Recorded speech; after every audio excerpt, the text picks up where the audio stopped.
Welcome to the Artist Work Ethic Podcast. I'm Mike Pelak. I'm a screenwriter and filmmaker who's always looking to maximize my time and potential as I work to break in. In this podcast, I talk to artists of all kinds who have seen success in their fields about their process, habits, and work ethic. Today on the show is Drue Grit.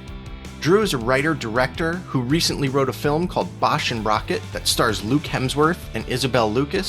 He's written and directed several films and pilots, including one that Dwayne Johnson's production company produced. He also makes branded content and has worked for Apple and Warner Brothers in that respect. His latest project is a novel that was recently released called The Incredible Existence of You. All right, Drue, thanks for coming on with me today. Thank you, Mike. Appreciate it. So you've got a ton of stuff going on. You've made several films and pilots as a writer-director, including a pilot that Dwayne Johnson's production company financed and produced. You wrote a new film called Bosch and Rockit, which stars Luke Hemsworth and Isabel, and recently released your first novel, The Incredible Existence of You. I know it takes a lot of energy and inspiration for all those things to come to fruition. Where do you pull that energy and inspiration from?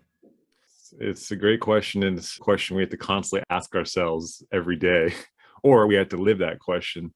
Well, I go by Drue Grit, and my last name is the name I've given to myself, which I love to tell people. People are like, "Oh, where do you get your name from?" I'm like, me. Because the story of my life has been about perseverance and kind of overcoming things. In my own special way, I've always been an underdog. I don't come from the film business. No family members in the film business.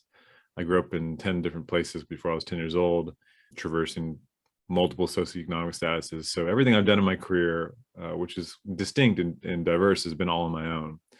With, of course, the people that have given me opportunities and collaborated with me along the way. But no matter what your craft is, whether it's writing, directing, chefing, interviewing, you have to have perseverance. You have to have grit. And right now, I'm in a stage of recalibration. Which is probably a fancy way of saying like figuring my shit out before I get back on track. And every writer, every artist has those periods where they're just like, can't do this anymore. It's so difficult, so painful. There's writer's block. There's that. I don't believe in writer's block, and but I do believe in the frustration of being creative. And I think there's three things that motivate a writer or any artist to do what they do. Going along the theme of the artist work ethic, I think there's three things. One is need and or necessity. And what that looks like is getting the bag, getting the money. You have a deadline, which I think is one of the healthiest and the best ways to explore your need to do something. Some writers won't work without a deadline. Some writers can't work without a deadline. People, showrunners and people in writers' rooms, they're on strict schedules. So that's just a machine that they're used to. And independent writers, people that write on their own schedule, like myself, have to be self-motivated or have to have, of course, an agent or publisher or someone in between that's pushing you. So need or necessity, which is different than want. And these are kind of like screenwriter adages too, what a character wants. Want is driven by desire. When you're in a good place as a creative, your want is like, oh man, I can't wait to get up and try this new recipe, or I'm so stoked about this story right now, I cannot stop sinking my teeth into it. And that's the place that writers or artists all want to be. They want to be in the want stage, which involves desire, right? And passion and excitement and inspiration and creativity. We all want the want, but it's usually the hardest to stay in that disposition, that feel, right? And that's a hard muscle to keep trained, to stay creative and to stay in the want field. But the most important one, the third one, which is the one that we should be most concerned about, is where my name comes from. It's perseverance. Perseverance is the third one that motivates an artist to do what they do. And perseverance involves structure, and it involves discipline, it involves regimen and grit. And without a structure or a regimen, something to hold yourself personally accountable to, whether that's I need to write 10 pages a day. Many writers do that for screenwriting or even novels. Or myself, I do, not in this current period of my creativity or my regimen. Some people say, I need to write 2 hours in the morning, 2 hours at night. Or Eric Roth, who I just spoke with, says he writes first thing when he wakes up, blasts in the morning when he's fresh and coming out of a dream state, not worrying about other people, writes until lunchtime, and then takes a break. Whatever it is, and I got this from my time doing UCLA, the professional program of screenwriting, because the artist I am, I went to film school 3 times, obsessed with cinema, always working on my craft. And in that 1-year program, the writing instructor said, you have to have a regimen. No matter what it is you do in life, you have to have a regimen.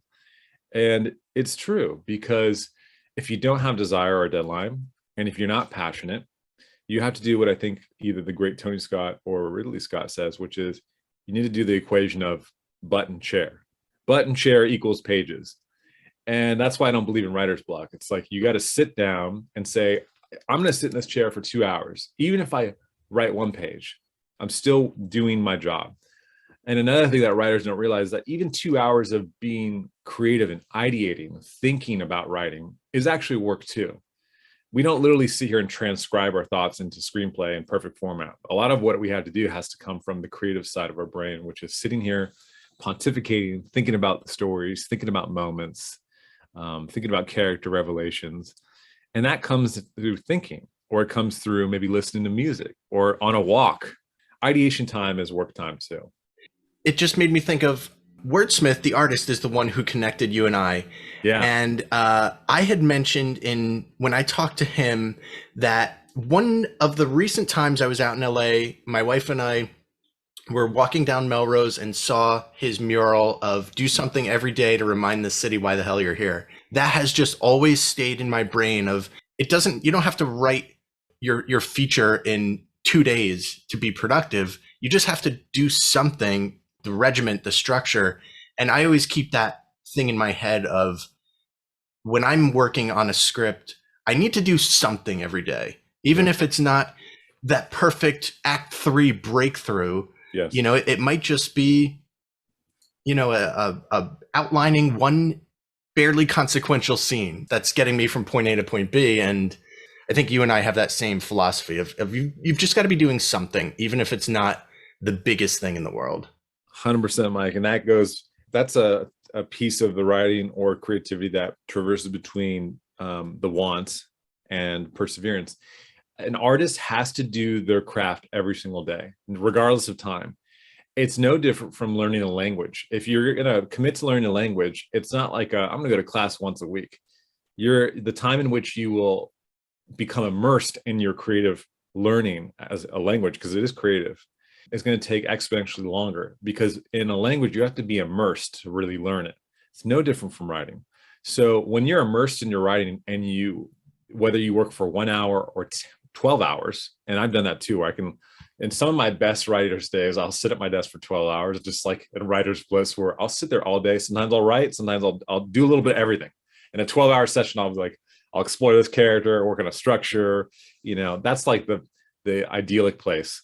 But in any capacity, I've learned this in my life, and this is I think you get guilt if you don't do this. You have to literally work on your craft every day. There's no excuses. And it doesn't matter how much, it's just a matter of consistency. Because when you're immersed in your writing, you're going to be out at Trader Joe's and go, oh my God. And someone's going to say, what? And you're like, I just figured out a better low point moment where the character's going to pull themselves out from darkness because it relates to the theme of the movie, which is this. And then this happens and everyone's like, you're crazy. But the only way you get those breakthroughs is sometimes not even in the chair. It's those revelations you have by being immersed in your craft that pop up later from your subconscious. So every day you have to work on your craft. And 1, you're going to go so much further and you're going to be fulfilled. But 2, creativity sometimes hits you with a frying pan when you're at Trader Joe's. Talking still about the structure, how do you structure your day currently to screenwriting, novel?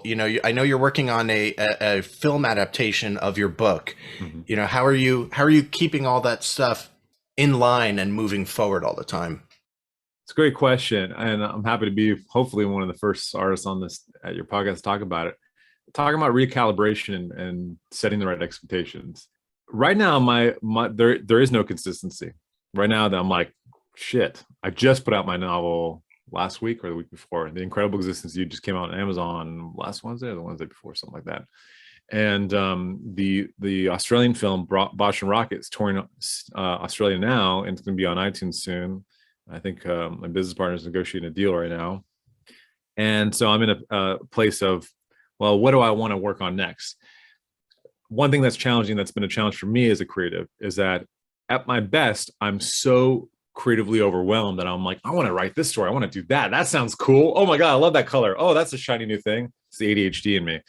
That there's a lot of creativity that comes with that spontaneity. But going back to the third most important thing, the perseverance, which involves regimen and discipline, you can't get anything done if you're jumping ship to the next story. So you do have to commit to something. Part of committing is easier when you're passionate about something. So I have book 2 of the Incredible Existence series, which is both a novel series and going to be a film series, well, at least one. Book 2, Incredible Existence of Us, is what I've been working on, but I'm a little bit passionate about another story that I've been exploring and outlining for a long time. So my regimen is off, but it's as simple as this. We have to sit down in the chair, button chair, right? And write out where we can adjust our regimen and our goals.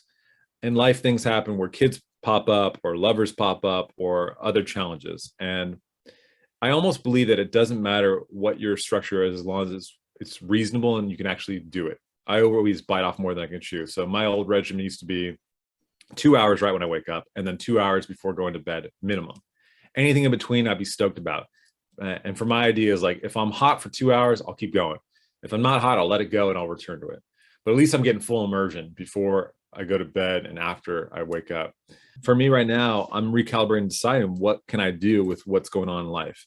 One of the challenges of the business, and any business, is you get caught up in the marketing, the social, and the fun of the business, and not the work. There's a reason why writers are known to go in their caves and disappear, is because they need quiet, clear, personal time. That's the only way we create, is when we're alone. So you really have to cut a regimen, a schedule. And to be honest, right now, I'm like, oh, I'm struggling with my own process because I have to juggle other things going on in life to make this new regimen work. But the sooner we tackle a regimen and set a goal, the better, because we're sitting in a space of non-creativity until we commit to something. Even if you fail, you just have to set something, commit to that regimen, and then see how it goes and make adjustments along the way. Well, it's interesting that you talk about the recalibration, and that's kind of where this podcast came from. I've been working on breaking into screenwriting for the last few years, and I hit a point, it was probably like last spring, where I was just feeling a bit burnt out. I was kind of tired of the things I was writing, and, nothing was really fully working. I would see a little success here. It was always kind of a 1 step forward, 2 steps back type of feel, or really just 1 step forward, 1 step back. I was starting to not like writing, and I knew that wasn't where I wanted to go. And I was able to take a step back, kind of shift my creativity over to making this podcast, which has been super rewarding in itself. But then after a short break, I was able to come back to writing so much more, so re-energized. And I think it's shown in my work since then. My recalibration is why you and I are talking at this point. Amazing. And, here's the thing. We all need affirmations, energetic affirmations in life as human beings. So one piece of advice is exactly what you're talking about, Mike, is sometimes just jamming with other creatives gets you excited. Like, even though this is a rough time for me creatively, maybe even personally, because my work, like as the artist, that is my life. My life is a piece of crazy art. Even though I've had so many great conversations with other artists and heroes, and been exploring and immersed in arts, been seeing some great films lately, it's still a struggle. So, but we do need those things. And one piece of advice that a fellow screenwriter gave me, which is so true, is when you're writing a script or working on a script, read a screenwriting book. And the reason why is because you're going to get one nugget in there that you're going to project from your own work and go, oh my God, that totally works. Or read a book you've already known, that you've studied, because it's going to trigger the things that you believe in, and it's going to either affirm what you're working on or contrast and conflict with it. So I've read a ton of screenwriting books, and I love them. One, Christopher Vogler, the mythic structure for writers for Hollywood. It's about the 12-point mythic structure, hero structure in cinema. So this is like every superhero film, Harry Potter, Lord of the Rings. It's just a easy to digest, beautiful book. And it's a structure that he actually adapts from Joseph Campbell, who does The Hero of a Thousand Faces, that epic anthology or anthropology book about storytelling across different cultures. That's one book I use a lot. Let's see, Save the Cat is also a beloved one. But when you read a screenwriting book, one, even though you're not thinking about your story full time, you're thinking about writing and creativity full time, and you're going to be triggered by things. You're going to go, oh, I did that moment really well. I need to work on that. And so that keeps you in the game too. It really is about immersion. Even, this whole idea of button chair, even if you if I sat at my desk for 12 hours and I blocked the whole world out and just worked on or ideated on my script, I know I would feel good about it by the end of the day. I know I would, because it'd be immersion. So tell me how you've pushed through no's in your career. No is a part of the DNA of an artist who wants to make a living. Unless I think in every period of time, the artist is trying to make a living doing what they love. The no's will never stop.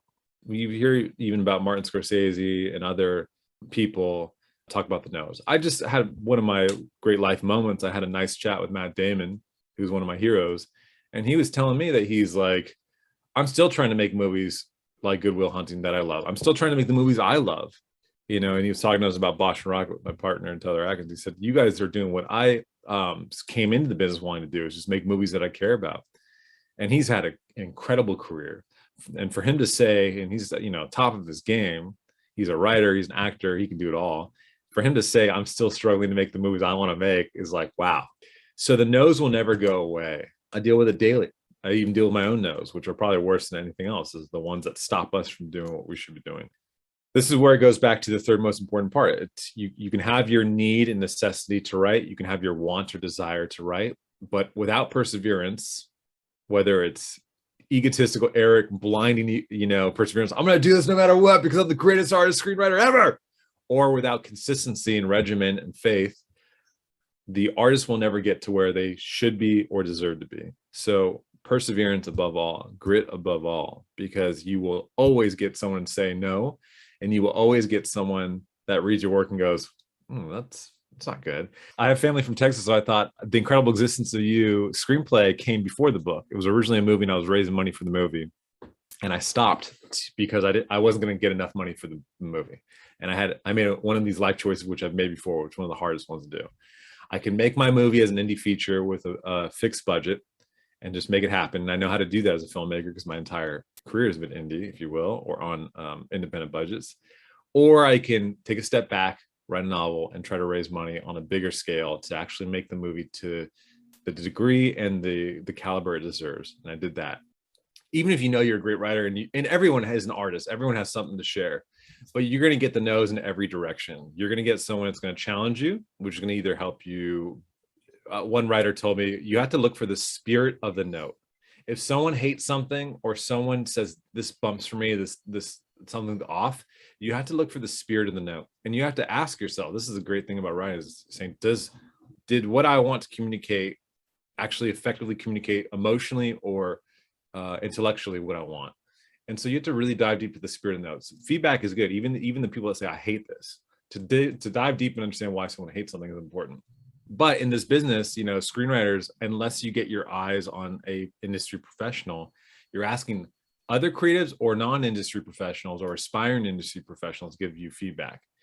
And one thing about this current zeitgeist of the world is people love to give feedback, and they do it in a, I know better, or this, let me tell you what you got to fix. Unfortunately, we're not really affirming and supportive with our feedback. So the majority of people are going to be like, grumble, grumble, grumble. And you have to get past that. You have to keep your baby protected with knowing what made you passionate about it in the first place. Because there's always going to be no's. Screenwriters talk about it all the time, where like they write a script and they're like, this is the great so-and-so. And then they read the script. It's like an Aaron Sorkin script. And they go, yeah, I didn't like that one. That sucked, So they get that all the time. So to wrap this up, is there, do you want to talk for a minute about your novel and just kind of give that a little plug? Just recently, I released my first novel called The Incredible Existence of You. It was originally a screenplay that over the trajectory of the development, I decided to adapt it into a novel. It's my first novel, of course, the debut novel. The feedback has been really good, but it's one of many stories I need to tell as an artist. And so whether you check out my novel or you pursue your own creative dream, you have to. Unless you do creatively what you want or are meant to do or believe you should do, it is going to itch you the rest of your life. And I tell people this all the time because some people that are not in the business say, well, I do have a story I want to tell. Well, you have to tell it, whether it's about grandma's immigration or it's about the war or it's about COVID. We all have stories, and stories are important. Jean-Luc Godard said that life is too complex, stories give us meaning, something like that. I'm paraphrasing one of the great French New Wave filmmakers. Point being is that creativity and storytelling is a part of our DNA. And whether you do it at the script level or tell a story in your food creation or create a post on Instagram, you have to dive into your creativity. It's going to make you a healthier individual. So The Incredible Existence of You is out. Bosch and Rockit's coming out soon. It's a father-son road trip movie, and that's been a lot of fun. It's just a blast. It's wild. Australians are crazy and love them.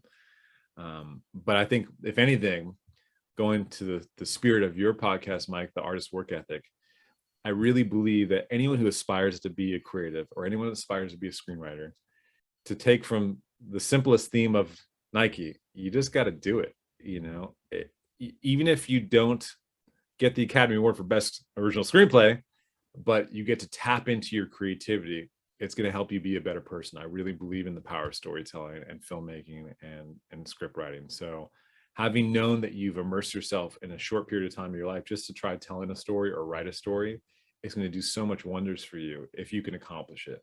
Some writers talk about how like the feeling of being done with a script is so like positive and overwhelming. I miss that feeling because I'm like, all right, next one. But maybe for some of us, it's when someone reads a scene or a dialogue or you hear it out loud and you go, damn, that's real. I feel that, or that sounds so good. So I think everyone should explore storytelling in some capacity. And right now, the stories I'm sharing are The Incredible Existence of You, Bosch and Rockit, and some other stuff along the way. So I'd love for you guys to follow my journey as you guys start your own. Awesome. Drue, thank you so much for coming on with me. Thank you, Mike. Thank you so much for listening today. Please subscribe to the Artist Work Ethic podcast anywhere you listen to podcasts, and please rate and review the show. Follow us on Instagram at The Artist's Work Ethic, and check out theartistsworkethic.com.